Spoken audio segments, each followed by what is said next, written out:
Dead Rising 2 is the second installment in the Dead Rising franchise. This game takes place in Fortune Park, which is basically Las Vegas.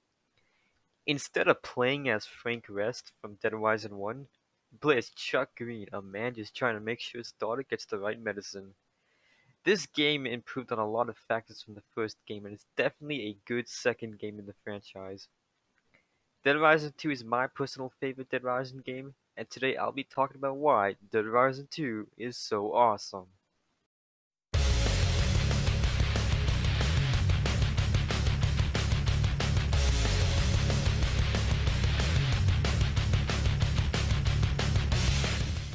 The plot isn't too complex, but here how it goes. Also, spoilers obviously if you haven't played Dead Rising 2. Ever since Chuck Greene lost his wife in the Las Vegas outbreak, he needed money to get a drug called Zombrex for his daughter. Zombrex is a medicine that helps prevent people from turning into a zombie if they were bitten, but you need to keep taking it 24 hours. Just the downside. He joined a gang called Terrorist Reality, hosted by TK or Tyrone King, with his twin assistants Amber and Crystal Bailey. Chuck manages to win the competition and get the money. Easy peasy. Chuck was going back to Kitty, who was put into a green room while he was competing, but oh no, looks like zombies managed to somehow break out the cell. With the arena full of zombies, Chuck grabs Katie and runs out the arena. But it turns out the whole park is full of zombies. To get to safety, there's a local bunker close to the arena, which is where Chuck goes to some safety. When in there, the doors open and reveal the only security guard made it to the bunker alive, Raymond Sullivan. He notices the bite on Katie's arm, which tells Chuck he shouldn't be in here, but Chuck has Zombrex, so he lets him in.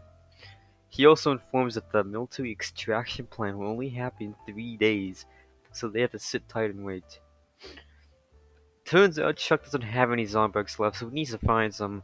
But Stacy Forsyth, the leader of a group called Cure, who did not like zombies being used in game shows, overheard the conversation and told them where to find some. To help aid him, she gives him a map of the park and a walkie-talkie to communicate through. While Chuck is looking for a way out, he finds a vent which leads to a storage area that has an exit to the main mall at Royal Flush Plaza. In the mall is a small pharmacist which has Zombrex in it, but is being looted by bandits. After dealing with the bandits, he grabs Zombrex and head back to the safe house to give Katie some. While watching the news, a field reporter called Rebecca Chang is reporting the incident of the arena. Turns out the zombies were not an accident, but rather a terrorist act. The video shows Chuck Greene blowing up the cells to keep the zombie canes. Chuck gets mad, obviously, and says it's not him, and that someone stole his contestant outfit and framing him. So Chuck goes and decides to meet with the reporter to find out who gave her the videos. Before Chuck leaves, Sullivan gives him a key to all maintenance rooms, which give him the ability to craft weapons. Chuck meets up with Rebecca and tells her that wasn't him in the videos. She doesn't believe him, but if she helps Chuck prove his name, then it will be a story of a lifetime, and that's what she wants. Chuck wants to meet with the sources, but she can't reveal that. Instead, she takes him to a security room where the footage was taken. When they get there, it turns out someone destroyed and sabotaged all the footage, so there's no evidence to be used. Rebecca is now more intrigued and believes Chuck is a bit more. Before they could say much, Chuck gets a message from Stacy saying that Sullivan saw what happened on the news and now is threatening to kick them out. Chuck says it doesn't matter if he believes him or not. He has 3 days to prove his name. If he doesn't, then he'll just hand himself over.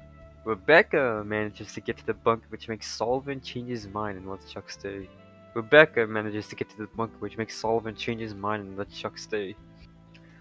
While at the safe houses, the cameras notice the people moving equipment in the underground tunnels.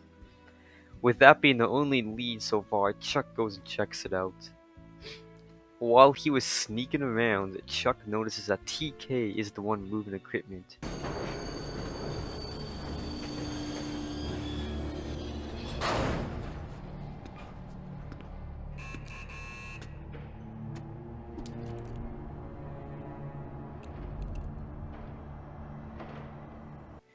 Before he can do anything, he gets noticed. After dealing with some of his mercenaries, TK starts moving on the train. While the train was moving, a guy on a bike tries to run Chuck over but fails miserably.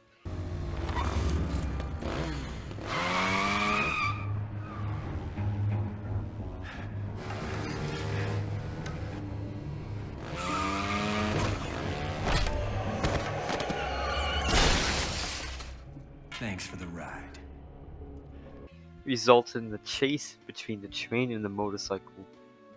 After doing a daring jump on the train, Chuck confronts TK. What the hell are you up to, TK? Just enjoying the land of opportunity, Chucky. You framed me. That footage was fake. Don't be such a downer, baby. I made you famous. I'm not playing your games, TK. You're coming with me, and you're gonna tell the whole world that I didn't do this. Oh, I don't think so. What can I say? The camera loves you, Chucky. Turns out TK was responsible for framing Chuck and the outbreak. Before Chuck could stop TK, he managed to detach the train and get away. After returning to the safe house, he tells Rebecca about what happened. Before they could talk even more about it, they heard a giant explosion. And it turns out TK is now robbing the casinos for money. Before he can leave the mall, he finds a bunch of zombies in the storage room. With the zombies is a weird looking bee that when killed blew up the zombies.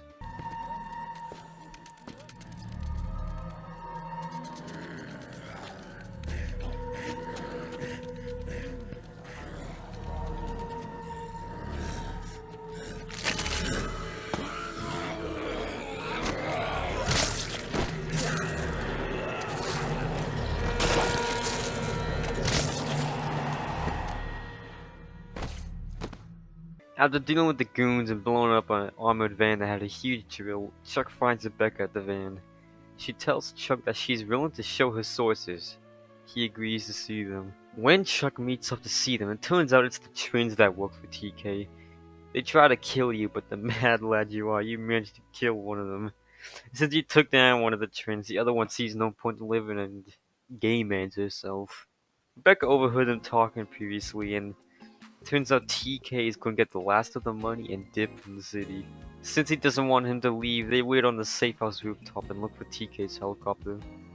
But before he can do that, he needs to give Katie Sandbox again. When he gave her Sandbox this time, she passed out. Turns out the drug made her pass out. During a conversation about the drug, Stacy brings up that Isabella Keys, sister of the terrorist at the Relevant Mall situation, is trying to find a cure. There's talk of finding a cure someday. Isabella Keys was looking for it. Wasn't she one of the terrorists in Willamette? No, her brother was the terrorist. He was angry, taking revenge for a government experiment that caused all of this in the first place. Isabella tried to help. She worked with Frank West to make the first inhibitor, using queens. Well, I hope she's still looking. After waiting a while on the roof, Chuck spots TK's helicopter, landing on the Fortune City Hotel. He hurries over there. Chuck gets to the rooftop and TK spots him. Since he does not want him ruining his plan, he decides to leave immediately. Before he can take off fully, Chuck manages to hook the helicopter on the crane, so it makes TK can't escape.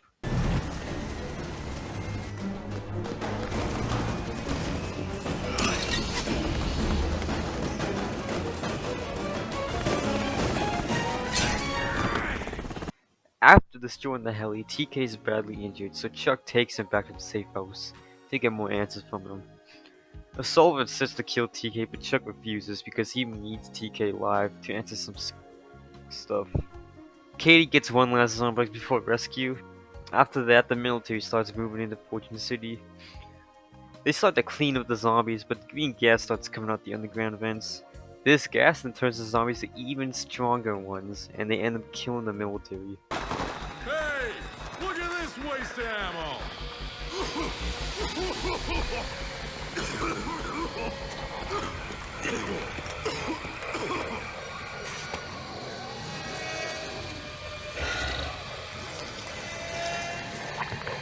What the hell?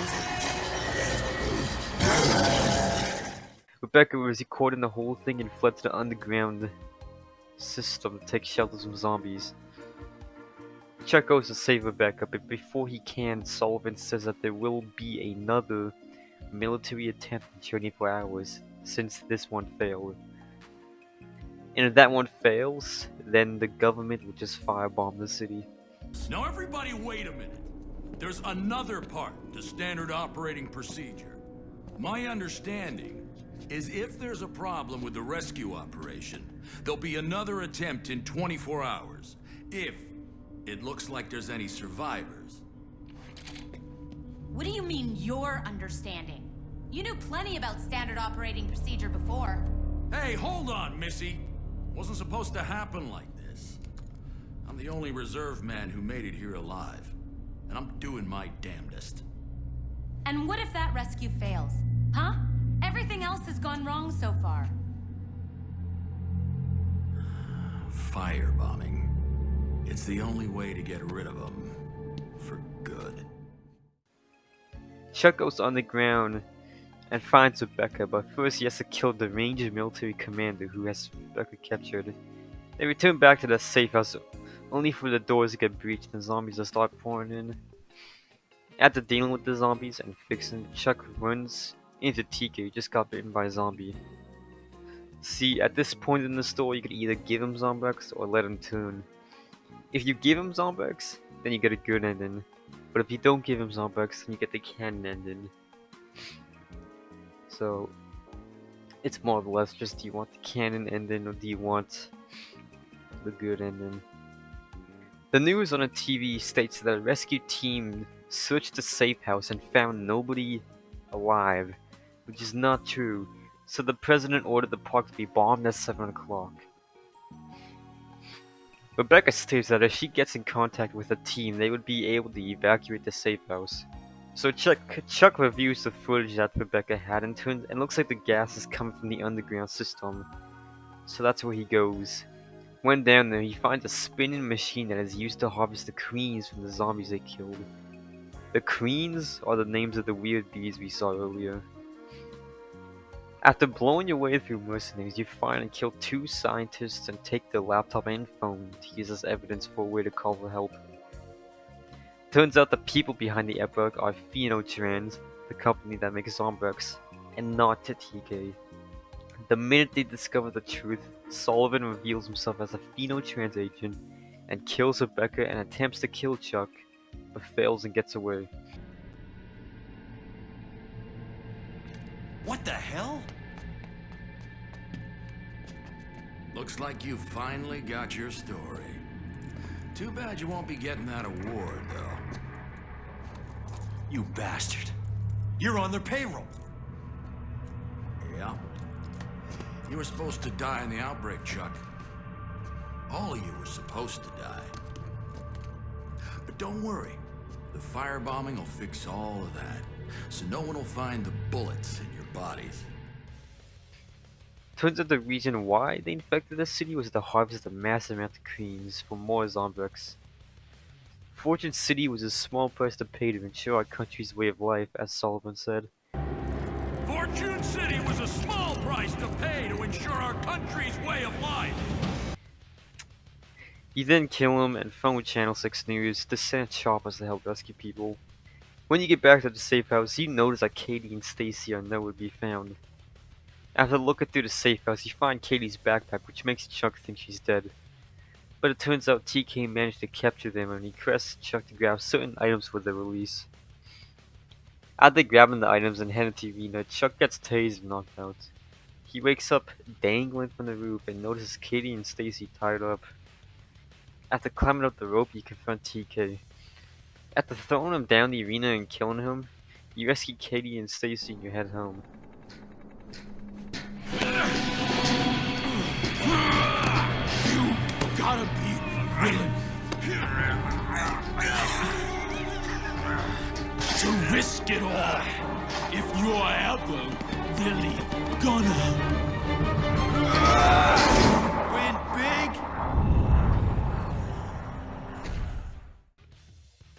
Now that was the good ending. Now the canon ending is a bit different. While leaving the safe house to get to the chopper, Katie drops a backpack and Chuck goes to retrieve it. But before he can, a familiar zombie stops him.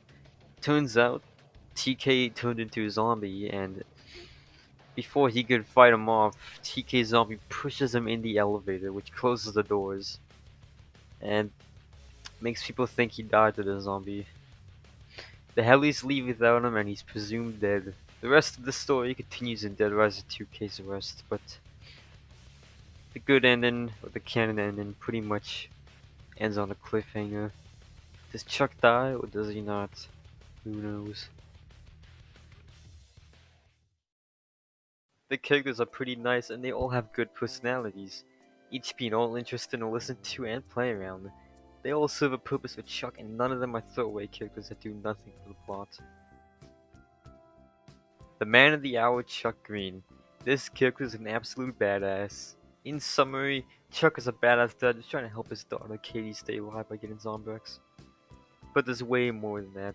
He's the perfect protagonist for the Fortune City outbreak. With knowledge to craft almost any weapons and his awesome one-liners, he really makes you feel like the John Wick of zombie apocalypse. She fills her role pretty well. Being the leader of Kira, she has a little beef with Chuck since he was on TIR. She mostly acts as your guide in Fortune Park, giving you reminders and helping you progress the story. She even gives some deeper lore of the incidents of Dead Rising 1 and more knowledge about Phenotrans and Zombrex. Rebecca Chang acts as your only way of proving yourself. She helps you get evidence as long as she has a big story.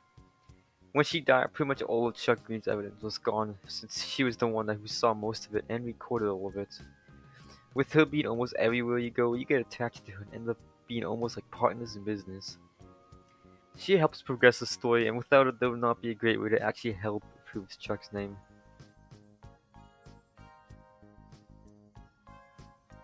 Raymond Sullivan is the only reserved man left in Fortune City. Being that, you feel some importance as he's the only one to discuss the heavy stuff and give knowledge of more military-themed things. He grows suspicious of Chuck and is always making you think when or if Sullivan will ever kick him out. As the story progresses, more and more signs of evidence that he's actually not a good guy appear. And soon when you find out the truth, he blows his cover to try and stop you. He's a good roadblock at the start and a good villain for the endgame. He fits his role well and gives good depth to the story. The man himself, TK, host of the show Terrorist Reality and main antagonist, Chuck Greene. He's the one who framed Chuck for the incident. He creates chaos around, he starts riling places. He's basically a pawn for the bigger plan. He's there to create distraction and make Chuck think it's him who did the outbreak. He also gives the characters an option to actually let him live or die. So, you can either be a gentleman and let him live, or you could just not care for him and let him die.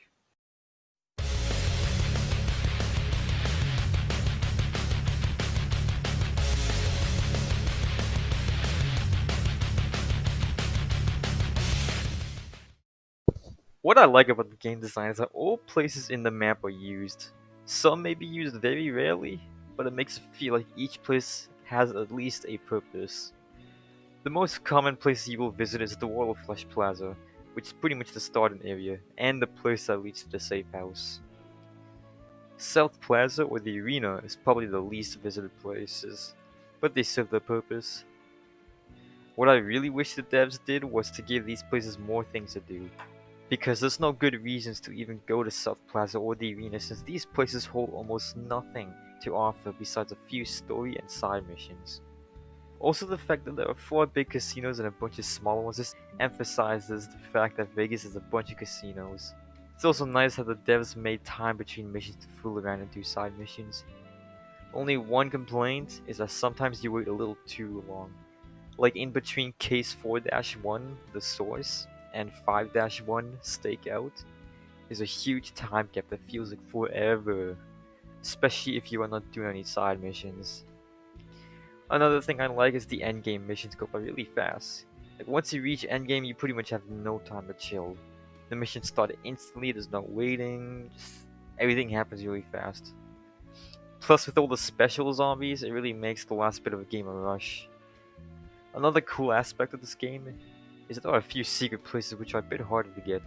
Like, did you know if you jump on this red telephone booth, you could climb to the very top windows?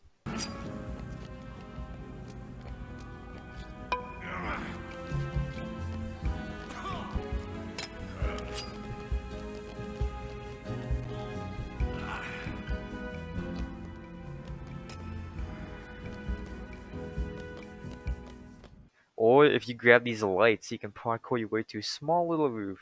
Okay, we all go together or we go one at a time. Here it is, here it is. Truck to refrigerators to dumpster, 360 spin onto the palace, backflip gainer into the trash can. Yeah, yeah. Hardcore parkour! Parkour! I'm right behind you, Andy! Come on! Yeah!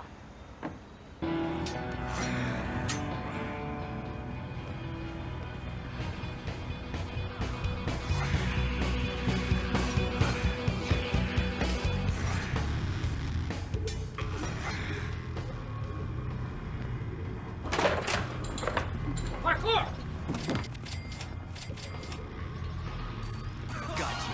What I like about these is that they reward you for exploration.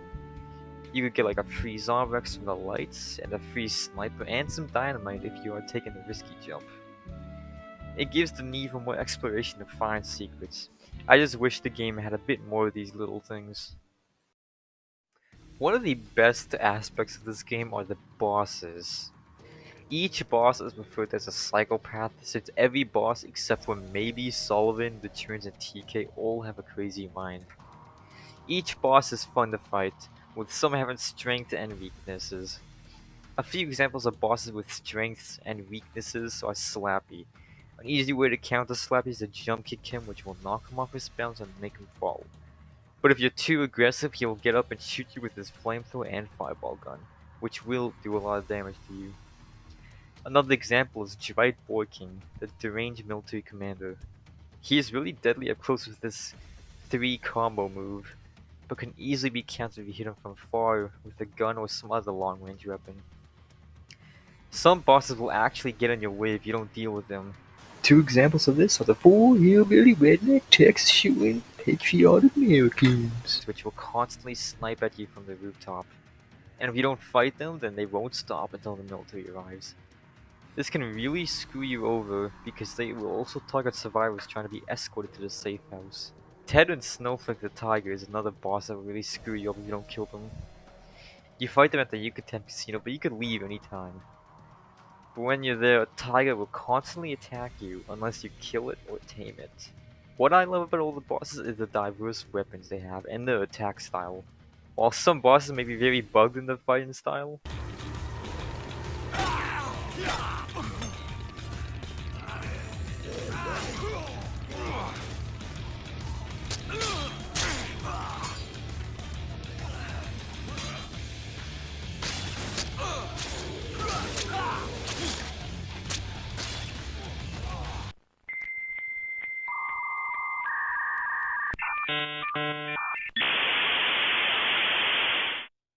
and others being super easy to dodge, they all have different moves they can do. Some do really high powered attacks like Brandon Whittaker, and others have combos of super fast hits like Trins. Oh yeah, you're gonna have to celebrate this fight.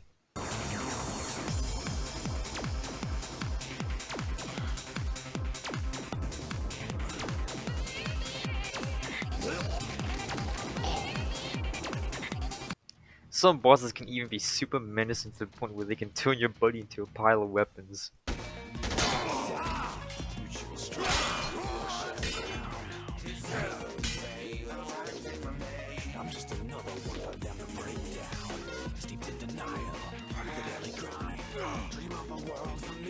Some bosses can just be plain easy to kill.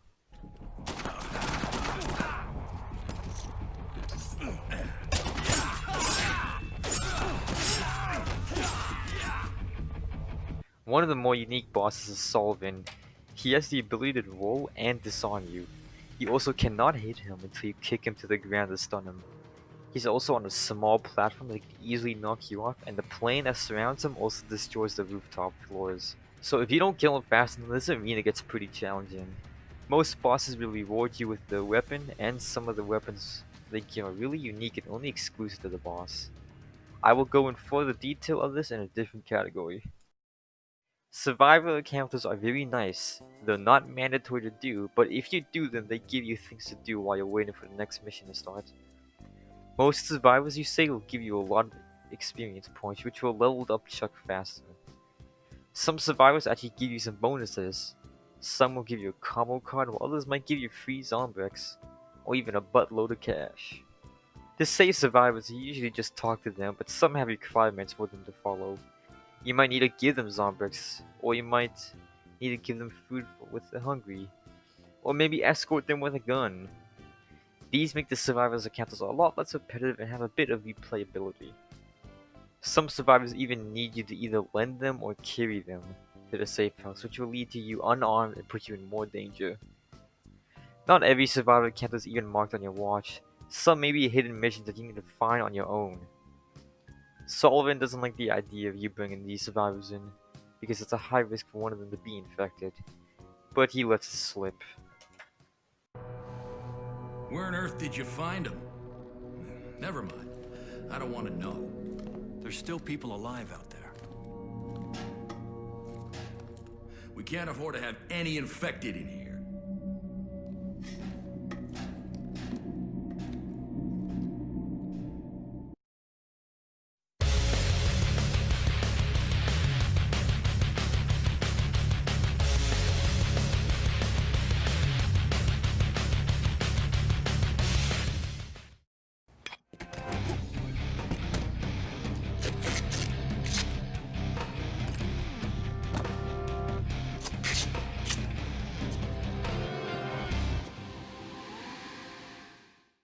Now, the sandbox in this game is huge, my guy. Especially when we are talking about the weapons. You can basically pick up anything in this game, from mailboxes to benches to whole metal shelves. If you look at it, then you could pick it up. Sometimes using random things can be a whole lot more fun than using actual weapons. It's just more satisfying to just beat zombies with tables and mailboxes than it is actual weapons. There are many combo weapons to choose from, 50 to be exact. Some being good, some being bad.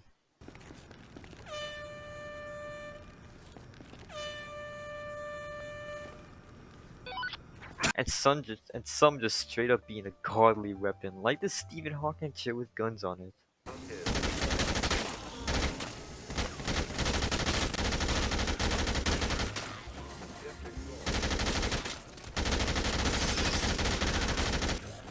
You can even combo some weapons together.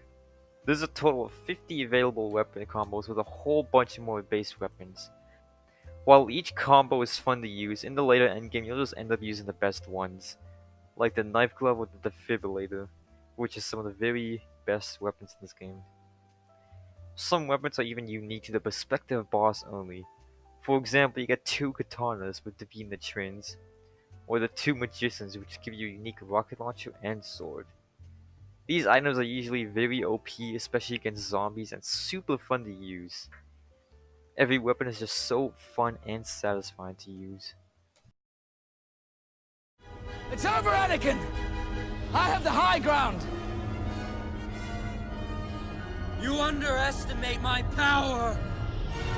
Don't try it!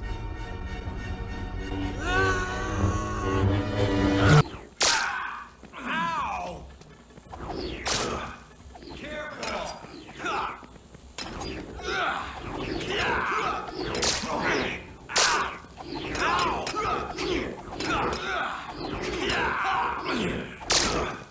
What the hell?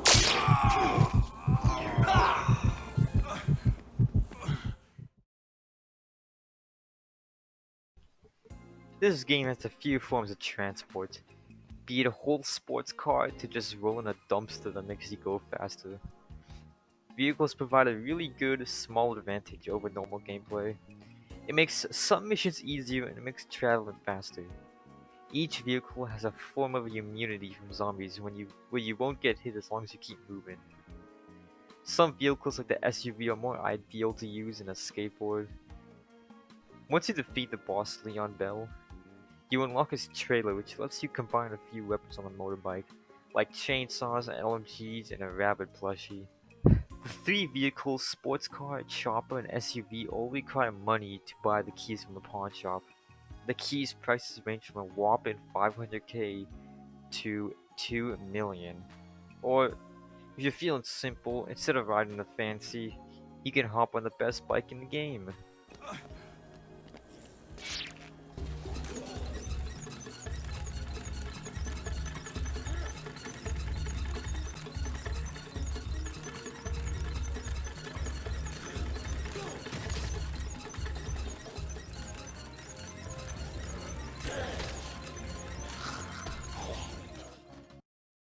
In terms of replayability, this game has it.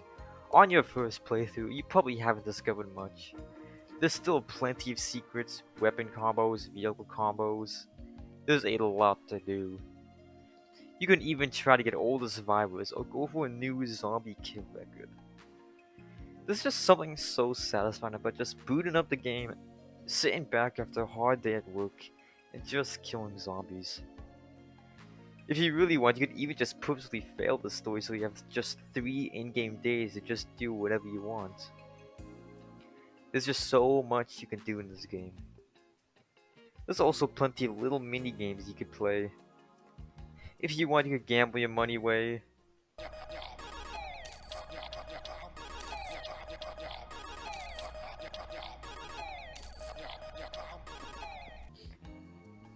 Or you could spam the A button until your finger hurts for just a few extra bucks.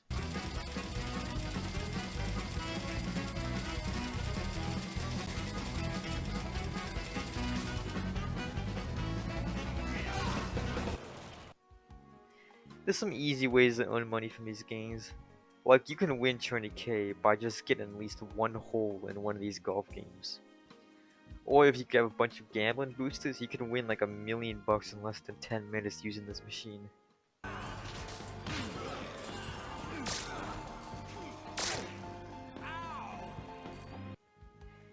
Me and my friend even played this cheap version of what is supposed to be the craps game. But it was just pretty much to get the highest number.